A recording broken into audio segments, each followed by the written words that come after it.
Bismillahirrahmanirrahim. Waktu terus berjalan tanpa henti. Ya. Tanpa kita sadarin, kita sudah berada pada tahun 2023. Yang itu berarti, saudaraku, kita akan masuk pada fase pesta demokrasi. Ini menandakan bahwa kita kudu mempersiapkan diri untuk menjadi seorang voter yang terbaik. Memilih calon yang sesuai dengan apa yang ada di hati kita. Baru-baru ini kita mendengar di media berita ataupun di sosial media lainnya bahwa telah muncul 2 atau bahkan 3 nama kandidat calon capres yang telah diusung oleh partai. Tinggal kita belum tahu kabar nih, siapa sih wakil-wakilnya yang akan muncul. Nah, kalau nama-nama menjadi capres itu kemarin perdana adalah Anies Baswedan yang diusung pertama kali oleh Nasdem, kemudian mengadakan konsolidasi politik sehingga mengikut Partai Demokrat untuk kemudian mengusung Anies Baswedan, kemudian diakhiri dengan Partai Keadilan Sejahtera untuk kemudian mengusung Anies Baswedan, sehingga masuklah satu nama menjadi capres, Bapak Anies Rashid Baswedan. Beliau merupakan Gubernur DKI Jakarta yang baru saja masa periodenya habis.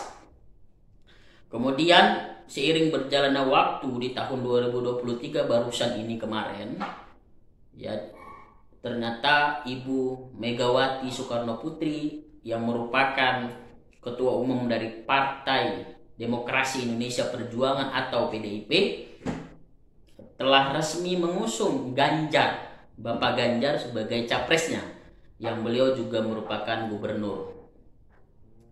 Ini merupakan sebuah fenomena politik yang cukup dahsyat, yang penuh dengan teka-teki. Kalau di periode 2019 yang lalu, seperti kita ketahui, pada akhirnya cuma 2 capres dan cawapres, ya, Bapak Joko Widodo dan juga Bapak Prabowo Subianto dan cawapresnya. Nah, pada periode ini, sejauh ini gambarannya sudah ada 3 nama yang akan menjadi capres. Ya, seperti tadi Anies Rashid Baswedan, kemudian yang kedua adalah Bapak Ganjar, dan yang ketiga adalah Bapak Prabowo Subianto yang diusung oleh Partai Gerindra dan juga Partai Kebangkitan Bangsa. Ada satu koalisi lagi, yaitu koalisi yang di dalamnya adalah Partai Amanat Nasional, kemudian ada Partai Golkar dan ada P3. Namun akhir-akhir ini koalisi Indonesia Bersatu ini ternyata satu partainya itu telah mengusung Bapak Ganjar.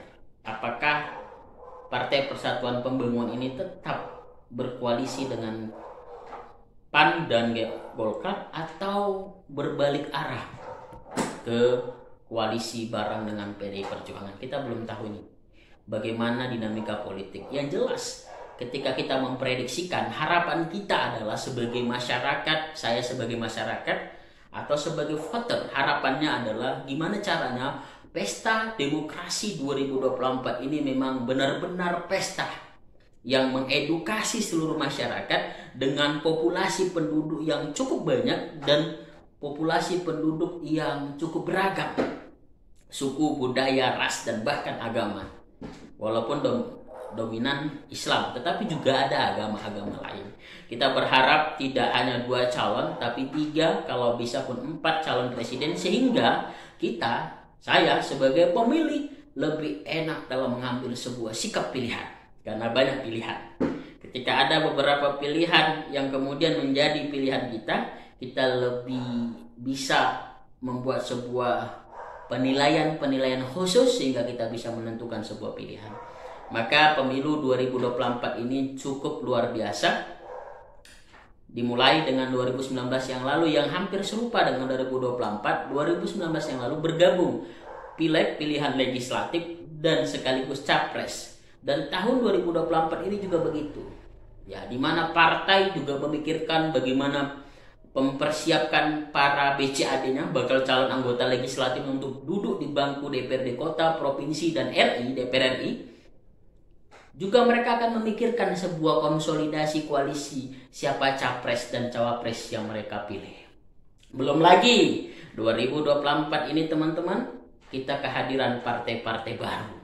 Nah, ini menandakan bahwa pesta politik 2024 cukup seru, dan mudah-mudahan masyarakat tidak golput, terus memantau bagaimana jalannya proses demokrasi ini, dan jangan lupa tentukan pilihan Anda. Karena ketika Anda tidak memilih, Anda akan membiarkan negeri ini begitu saja. Tetapi ketika Anda menjadi seorang voter yang terbaik dan Anda memilih, maka Anda telah menentukan satu sikap yang terbaik demi kemajuan bangsa dan negeri ini. Terima kasih, salam sukses, salam super, dan salam bahagia menuju demokrasi 2024 yang oke dan wow. Semangat!